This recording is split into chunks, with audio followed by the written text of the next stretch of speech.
இப்போ நம்மளே ஏதோ ஒரு பொருளை விற்கிறோம் அப்படின்னா ஒரு 15% லாபமாவது நம்ம கிடைக்கணும்னு நினைப்போம் இல்லையா? சில நேரங்களில் ஜிஎஸ்டியே 18% இருக்குது.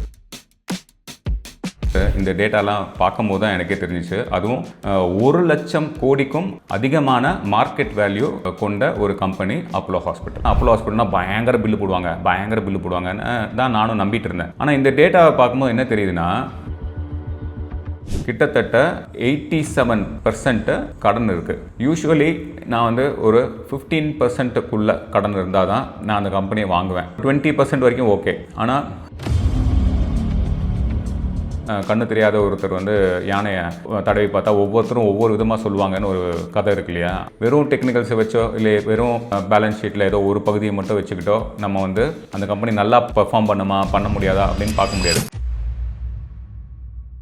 இன்றைக்கி வந்து அப்போலோ ஹாஸ்பிட்டல் நம்ம எல்லாருக்கும் ரொம்ப தெரிஞ்ச ஒரு ஃபேமஸான, இந்தியாவிலேயே ரொம்ப மிகப்பெரிய ஹாஸ்பிட்டல் அப்படின்னு சொல்லக்கூடிய அப்போலோ ஹாஸ்பிட்டல், அதை பற்றி அதனுடைய ஷேர்ஸ் எப்படி இருக்குது, பேலன்ஸ் ஷீட்டு எவ்வளோ ஸ்ட்ராங்காக இருக்குது அப்படிங்கிறதெல்லாம் பார்க்க போகிறோம். இதில் வந்து நம்ம இல்லை பொதுவாக ஓகேலா கஷ்டப்பட்டு சம்பாரித்த பணத்தை எல்லாத்தையும் கொண்டு போய் ஒழுங்காக உடம்ப பார்த்துக்கலன்னா எல்லாத்தையும் ஹாஸ்பிட்டலில் தான் கொண்டு போய் கொடுக்க போகிறேன் அப்படின்னு சொல்லுவோம். அதுவும் இப்போ அப்போலோ ஹாஸ்பிட்டல் வந்து ஒரு பெரிய பிராண்டட் ஹாஸ்பிட்டல். அப்போ நான் வளர்கிற ஏஜில் என்னை சுற்றி நிறைய பேர் சொல்லி கேள்விப்பட்டிருக்கேன், பயங்கர பில்லு போடுவாங்க, பயங்கர காஸ்ட்லி அப்படின்னு சொல்லுவாங்க. கொஞ்சம் நெகட்டிவாக கூட பேசுவாங்க.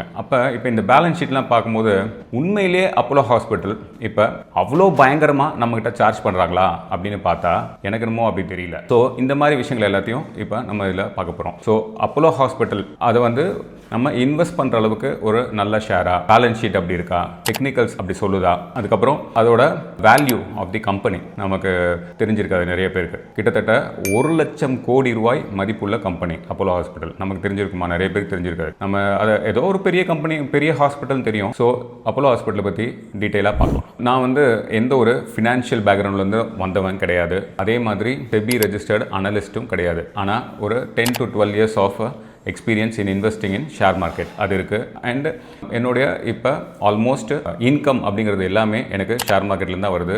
அண்ட் இனிமேல் ஷேர் மார்க்கெட்டை விட்டுட்டு வெளியில் போகிற ஒரு ஐடியாவே எனக்கு கிடையாது. என்னோடய குழந்தைங்களுக்கும் சொல்லிக் கொடுக்குறேன். ஸோ ஒரு சராசரி மனிதனாலையும் ஷேர் மார்க்கெட்டில் இன்வெஸ்ட்மெண்ட்டாக பண்ண முடியும். அது மட்டும் இல்லை, எந்த லாஸும் எனக்கு இது வரைக்கும் வந்ததில்லை.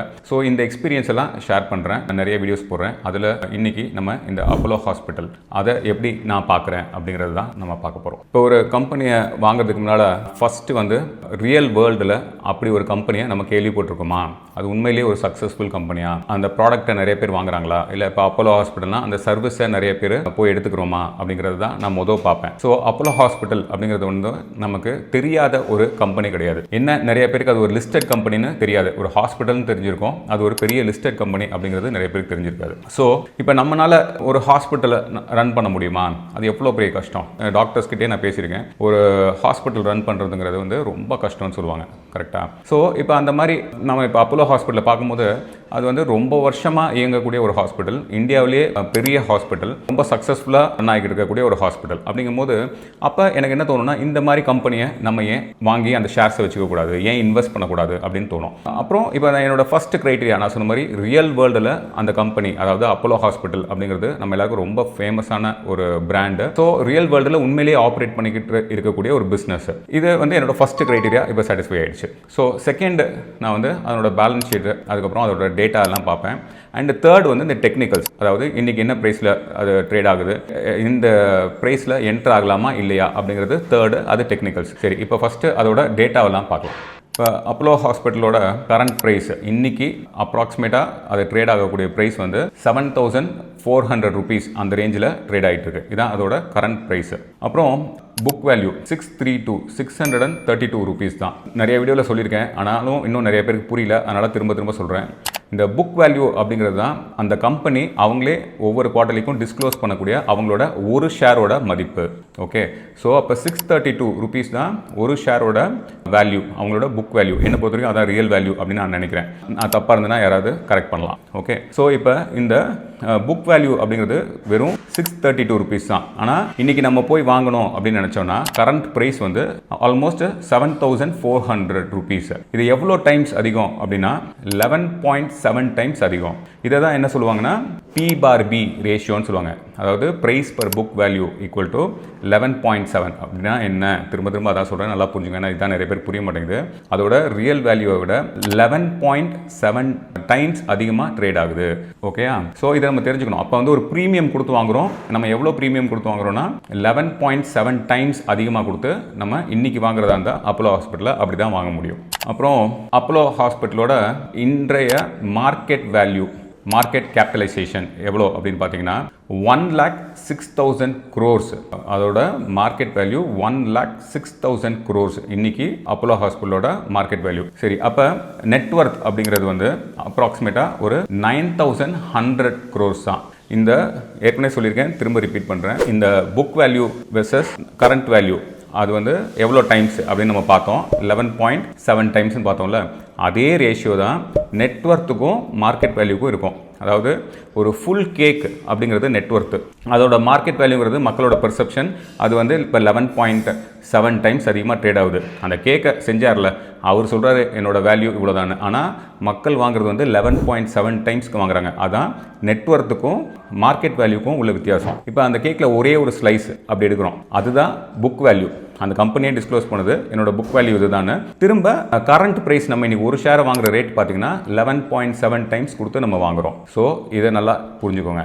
நெட்வொர்த் வந்து 9,100 crores அண்ட் மார்க்கெட் வேல்யூ வந்து மோர் தென் 1 lakh crores. சரி, இப்போ எனக்கே ஆச்சரியமாக தான் இருந்தது. என்னென்னா, அப்போலோ ஹாஸ்பிட்டல்ன்றது இவ்வளோ பெரிய கம்பெனியா அப்படிங்கிறது வந்து இந்த டேட்டாலாம் பார்க்கும்போது தான் எனக்கே தெரிஞ்சிச்சு. அதுவும் 1 லட்சம் கோடிக்கும் அதிகமான மார்க்கெட் வேல்யூ கொண்ட ஒரு கம்பெனி அப்போலோ ஹாஸ்பிட்டல். அப்போலோ ஹாஸ்பிட்டலோட குவார்ட்டர்லி ரிசல்ட்ஸ், அதில் இந்த செப்டம்பர் 2025 லேட்டஸ்ட் ரிசல்ட் என்ன சொல்லுதுன்னா, அவங்களோட சேல்ஸ் வந்து 6,300 crores அப்ராக்சிமேட்டாக. அதில் அவங்களோட நெட் ப்ராஃபிட் அப்படிங்கிறது 494 crores, ஆல்மோஸ்ட் 500 கோடி ரூபா. இதில் என்ன ஒரு பர்சனலாக ஒரு சாமானியராக அப்போலோ ஹாஸ்பிட்டலோட இந்த டேட்டா பார்க்கும்போது எனக்கு தெரியுது அப்படின்னா, 6,300 கோடி ரூபா ஒரு குவார்ட்டர்லிக்கு டேர்ன் ஓவர் பண்ணிட்டு அதில் அவங்களோட ப்ராஃபிட் அப்படிங்கிறது வெறும் 494 கோடி தான். அது ஏன் வெறும் 494 கோடி அப்படின்னு சொல்கிறேன் அப்படின்னா, பெர்சன்டேஜில் பார்த்தீங்கன்னா அவங்களோட ப்ராஃபிட், அதாவது நெட் ப்ராஃபிட் மார்ஜின் வந்து வெறும் 7.8% தான் அவங்களோட நெட் ப்ராஃபிட் மார்ஜின். யோசிச்சு பாருங்க, இப்போ நம்மளே ஏதோ ஒரு பொருளை விற்கிறோம் அப்படின்னா ஒரு 15% லாபமாவது நம்ம கிடைக்கணும்னு நினைப்போம் இல்லையா? சில நேரங்களில் ஜிஎஸ்டியே 18% இருக்குது. அப்போ நம்மளோட ப்ராஃபிட் மார்ஜினே ஒரு 15% ஏன் 20-25% கூட நிறைய கம்பெனிஸில் இருக்கும். நம்ம இவ்வளோ நாள் கொலோக்கியலாக நம்ம பொது வாழ்க்கையில் கேள்விப்பட்டது என்னென்னா, அப்போலோ ஹாஸ்பிட்டல்னா பயங்கர பில்லு போடுவாங்கன்னு தான் நானும் நம்பிட்டு இருந்தேன். ஆனால் இந்த டேட்டாவை பார்க்கும்போது என்ன தெரியுதுன்னா, அவங்களுக்கு வந்து நெட் ப்ராஃபிட் மார்ஜின் இருக்குது பார்த்தீங்களா, அது வெறும் 8%க்கும் கம்மி அப்படிங்கிறது தெரியுது. ஸோ அவங்க வந்து நம்ம நினைக்கிற மாதிரி, இப்போ நம்ம நினச்சிக்கோம் ஏதோ ஒரு சர்ஜரி, ஒரு பெரிய பிரெயின் சர்ஜரி இல்லைனா லிவர் சர்ஜரி, இந்த மாதிரி லிவர் டிரான்ஸ்பிளான்டேஷன் மாதிரி பெரிய ஒரு உயிர் காப்பாற்ற வேண்டிய ஒரு சூழ்நிலையில் அப்போலோ ஹாஸ்பிட்டலில் கொண்டு போய் சேர்த்துருக்காங்கன்னு வச்சுக்கோங்களேன். அப்போ வந்து ஒரு 30 லட்ச ரூபா பில்லு போட்டாங்கன்னா நம்ம என்ன நினச்சிக்குவோம், அப்பா எவ்வளோ காசு எடுத்துட்டாங்க அப்படின்னு. ஆனால் என்ன புரியுதுன்னா, அதில் வந்து அவங்களுக்கு நெட் மார்ஜின் அப்படிங்கிறது வெறும் 7.8% தான் இருக்குது இந்த குவார்ட்டர்லி ரிசல்ட்டை வச்சு பார்க்கும்போது. இதே மாதிரி தான் ஒவ்வொரு குவார்ட்டர்லி ரிசல்ட்டுக்கும் பார்க்கும்போது நம்மலாம் பயப்படுற மாதிரி ஒன்றும் பெருசாக பாவம் பில்லு பண்ணல. இன்ஃபேக்ட் அவ்வளோ இப்போ நம்ம ஒரு ரெஸ்டாரண்ட் நடத்துறது அப்படின்னாலே ரொம்ப கஷ்டம், நமக்கு தெரியும். ஆனால் ரொம்ப சுத்தபத்தமாக அதை செய்யணும். விழுந்துருச்சுன்னா போச்சு, இல்லை ஒரு பள்ளி விழுந்துச்சுன்னா ஹோட்டலே மூடிடுவாங்க. அவ்வளோ கஷ்டமான தொழில். அப்போ ஒரு ஹாஸ்பிட்டலை ரன் பண்ணுறதுனா உயிர் சம்மந்தப்பட்ட இடத்து, இது வந்து பள்ளியோட உயிர், கரப்பாம்பூச்சி உயிர் இல்லை, மனுஷங்களோட உயிர் சம்மந்தப்பட்ட ஒரு தொழில். அதை செய்கிறது எவ்வளோ கஷ்டம்னு பார்த்துக்கோங்க. அதில் அவங்களோட நெட் மார்ஜின் வந்து நான் சொன்ன மாதிரி வெறும் less than 8% தான். அப்புறம் இந்த டேட்டாலாம் நான் வந்து ஸ்க்ரீனர் அப்படிங்கிற வெப்சைட்டில் தான் பார்க்குறேன். இப்போ அடுத்த ஒரு இம்பார்ட்டன்ட் டேட்டா என்னென்னா, இந்த லாஸ்ட் 12 monthஸில் 4 குவார்ட்டர்லி சேர்த்து அவங்களோட நெட் ப்ராஃபிட் அப்படிங்கிறது வந்து 1,729 crores. ஸோ டிடிஎம், அதாவது ட்ரெயிலிங் 12 months வேல்யூ வந்து அதை வச்சு ஆர்ஓஇ கால்குலேட் பண்ணால் ஆல்மோஸ்ட் 19% அவங்களோட ஆர்ஓஇ இருக்குது. அதாவது அவங்களோட மொத்த நெட்வொர்த்தில் இருந்து ஒரு 19% ஒரே வருஷத்தில் அவங்க வந்து நெட் ப்ராஃபிட்டாக பண்ணியிருக்காங்க. ஸோ இது வந்து என்னை பொறுத்த வரைக்கும் யூஸ்வலி ஒரு ரொம்ப நல்ல ஃபிகர். ஏன்னா ஒரு 15%க்கு மேலே இருந்துச்சுனாலே, ஆர்ஓஇ இருந்துச்சுனாலே ஆல்மோஸ்ட் 5 yearsல அவங்களோட நெட்வொர்த்து டபுள் ஆகுது. ஸோ இது ஆல்மோஸ்ட் இப்போ 20% கிட்ட இருக்குது, 19% கிட்ட இருக்குது. அப்படிங்கும்போது ரொம்ப நல்ல ஃபிகர்ஸ். ரொம்ப சீக்கிரமாகவே 5 years தேவைப்படாது.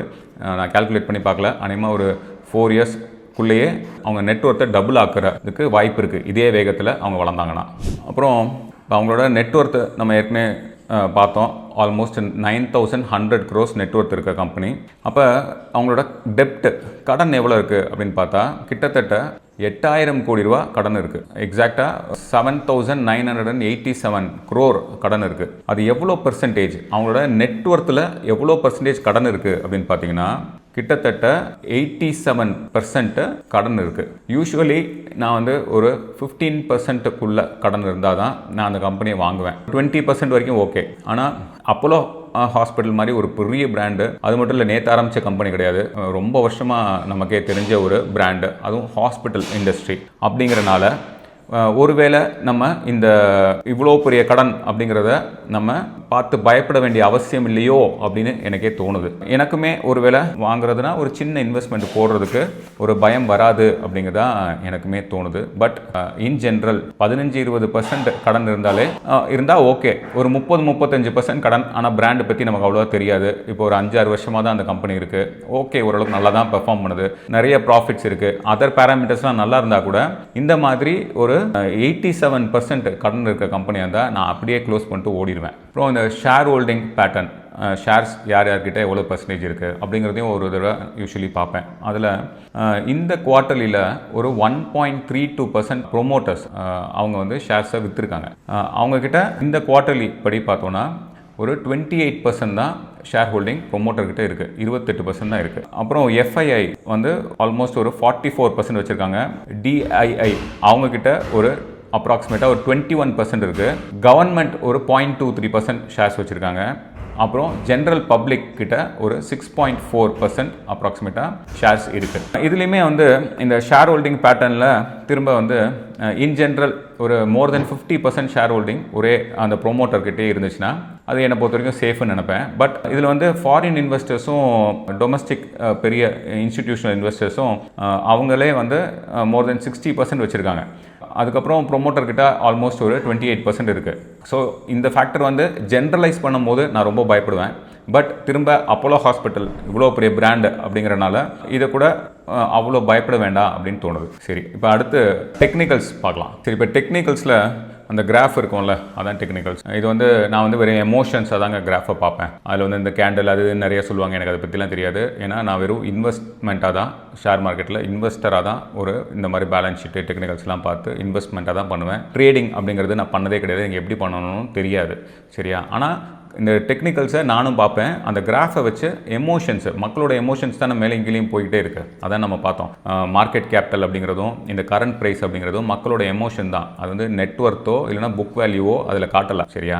ஸோ இந்த எமோஷன்ஸ் எப்படி போகுது அப்படிங்கிறதையும் நம்ம பார்க்கணும். அப்புறம் நான் ஏற்கனவே சொல்லியிருக்கேன், எல்லா வீடியோலையும் சொல்லுவேன் திரும்ப, இந்த ஒரு கண்ணு தெரியாத ஒருத்தர் வந்து யானையை தடவி பார்த்தா ஒவ்வொருத்தரும் ஒவ்வொரு விதமாக சொல்லுவாங்கன்னு ஒரு கதை இருக்கு இல்லையா? அந்த மாதிரி வெறும் டெக்னிக்கல்ஸை வச்சோ இல்லை வெறும் பேலன்ஸ் ஷீட்டில் ஏதோ ஒரு பகுதியை மட்டும் வச்சுக்கிட்டோ நம்ம வந்து அந்த கம்பெனி நல்லா பெர்ஃபார்ம் பண்ண முடியாதா அப்படின்னு பார்க்க முடியாது. ஹோலிஸ்டிக்காக அந்த டேட்டாவை எல்லாம் வச்சுட்டு நம்மளோட எக்ஸ்பீரியன்ஸ்லேருந்து அப்புறம் நம்மளோட இன்ட்யூஷன்லேருந்து தான் நம்ம ஒரு டிசிஷன் எடுக்கணும். சரி, இப்போ 20 வருஷத்துக்கு முன்னால் அப்போலோ ஹாஸ்பிட்டலில் நம்ம இன்வெஸ்ட் பண்ணியிருந்தா அன்றைக்கி அப்ராக்சிமேட்டாக ஒரு 235 ரூபாய்க்கு தான் விற்றுருக்கு.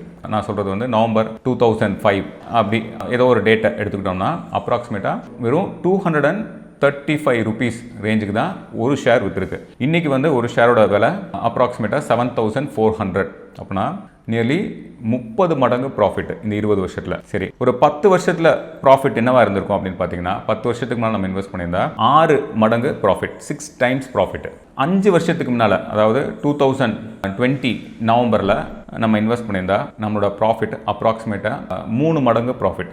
ஸோ கன்சிஸ்டண்ட்டாக அப்போலோ ஹாஸ்பிட்டல் வந்து ப்ரைஸ் வந்து ஏறிக்கிட்டே இருக்கிறத நம்மளால் பார்க்க முடியுது. ஃப்ளக்சுவேஷன்ஸ் வர்றது சகஜம்தான், ஆனால் இன்வெஸ்ட்மெண்ட் வந்து கன்சிஸ்டண்ட்டாக ஏறிக்கிட்டே இருக்கிறத நம்மளால் பார்க்க முடியுது. இப்போ இந்த அளவுக்கு க்ரோத் வந்து மேபி ரியல் எஸ்டேட்லையோ எங்கேயாவது ஒரு இடத்துல இன்வெஸ்ட் பண்ணியிருந்தால் கூட நிறைய நேரங்களில் வருமானு பார்த்தா வராது. அதை விட இதில் அதிக ப்ராஃபிட் தான் கொடுத்துருக்கு. சரி, ஃப்யூச்சர் எப்படி இருக்கும் அப்படிங்கிறது வந்து யாராலும் சொல்ல முடியாது. அது வந்து இந்த டேட்டாவெல்லாம் வச்சு நம்மளோட இன்ட்யூஷன் என்ன சொல்லுதோ அதை பொறுத்து தான் நம்ம முடிவு பண்ணணும். அதனால தான் உண்மையிலே அனலிஸ்ட்டே கூட, ஒரு லைசன்ஸ்டு அனலிஸ்ட் கூட ஒவ்வொரு அனலிஸ்ட்டும் ஒவ்வொரு விதமாக தான் ப்ரெடிக்ட் பண்ணுவாங்க. ஓவராலாக இது வந்து நல்ல பிராண்டு, நல்லா பெர்ஃபார்ம் பண்ணுது, பட் நிறைய கடன் இருக்குது, அப்புறம் ஷேர் ஹோல்டிங் பர்சன்டேஜ் கொஞ்சம் கம்மியாக இருக்கிற மாதிரி தான் எனக்கு தோணுது. பட் இவ்வளோ பெரிய கம்பெனிக்கு அது ஒரு பெரிய விஷயம் இல்லை. அப்புறம் அப்போலோ ஹாஸ்பிட்டலை பற்றி எனக்கே இந்த டேட்டாலாம் பார்க்கும்போது தான் புரிஞ்சிச்சு. என்னென்னா கிட்டத்தட்ட 1,00,000 கோடிக்கும் அதிகமான மார்க்கெட் வேல்யூ உள்ள கம்பெனி. அது மட்டும் இல்லாமல் நம்ம நினைக்கிற மாதிரி பயங்கரமாக சார்ஜ் பண்ணுறாங்க அப்படின்லாம் கிடையாது. ஏன்னா அவங்களோட நெட் ப்ராஃபிட் மார்ஜின் வந்து ரொம்ப கம்மியாக தான் இருக்குது. பட் பெரிய டேர்ன் ஓவர் பண்ணுறாங்க. இப்போ இந்த டேட்டாலாம் பார்க்கும்போது கிட்டத்தட்ட ஒரு பெரிய பேஷனோடையும் ஒரு சேவை மனப்பான்மையோட தான் ஆரம்பிச்சிருப்பாங்களோ, ஆனால் அதை வந்து நிறைய பேருக்கு கொண்டு போகணும் அந்த சேவையை அப்படிங்கிற ஒரு உந்துதலில் தான் இந்த கம்பெனி இவ்வளோ பெருசாக வளர்த்துருப்பாரோ அப்படின்னு எனக்கு தோணுது. ஓகேங்க, நன்றி.